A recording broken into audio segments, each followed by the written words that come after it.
golden age of higher education, a time when American higher education rose to fame and fortune. Higher education had come to be a major focus of attention in the formulation of public policies at both the state and federal level. College enrollments in the late 1930s, prior to World War II, were just under 1.5 million. Post-World War II enrollments in the late 1940s had jumped to almost 2.7 million, an increase of about 80% in just one decade. In 1944, Congress passed the Servicemen's Readjustment Act, known to most as the GI Bill. This act provided financial assistance for veterans of World War II who wished to pursue higher education.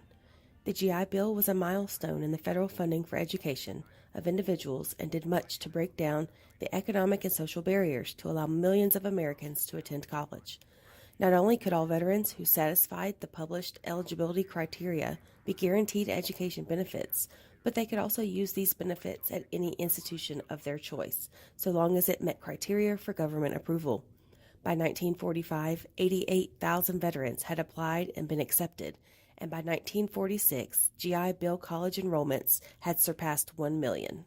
In 1947, the Commission Report, popularly known as the Truman Commission Report, proposed many changes to higher education, such as abandoning the European concepts of education, doubling college attendance by 1960, integrating vocational and liberal education, eliminating racial and religious discrimination, expanding federal support for higher education, and the establishment of a network of public community colleges that would charge little or no tuition, serve as cultural centers, be comprehensive in their program offerings with emphasis on civic responsibilities, and would also serve the area in which they're located.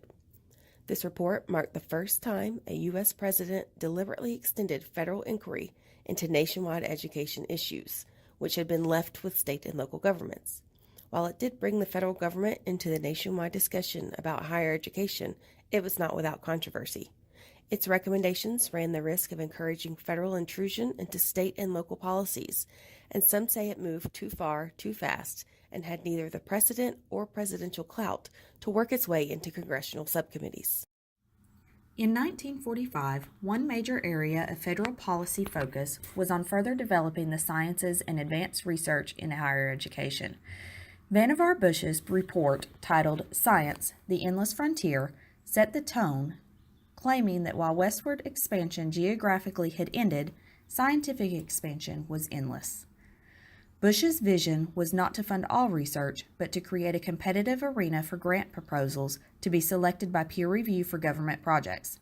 Thus, the terminology of big science was the best science was created. Bush's vision of creating a federal agency focused on advancement of scientific research would later become the National Science Foundation, which currently provides research funding for K-12 educators, undergraduates, and graduate-level students.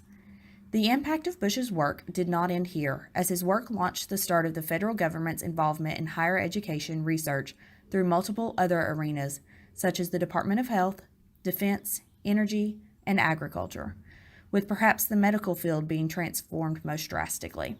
By 1960, the federal grant university term was coined due to higher education receiving approximately $1.5 billion in federal grant money. By 1960, federal financial aid was also in full swing, with the federal government being the largest source of support for higher education in America. Throughout the Cold War, much like during other wars, higher education was seen as a public good that was going to save us from nuclear war, much like the duck and cover concept during this time. Unfortunately, the push for higher education to save us from attack was quite costly, and by the end of the Golden Age, taxpayers began to revolt, which eventually led to the Great American Tax Revolt in the mid-70s. As the 1960s began, college students across the country found their voice in the form of activism. Young people had become disenchanted with the cookie-cutter life of the 1950s. They were frustrated with the failed progress of the war in Vietnam, and at home, they were ready to take a stand against segregation and injustice. While the names Martin Luther King and Rosa Parks are synonymous with the civil rights movement, the reality is that hundreds of college students were involved.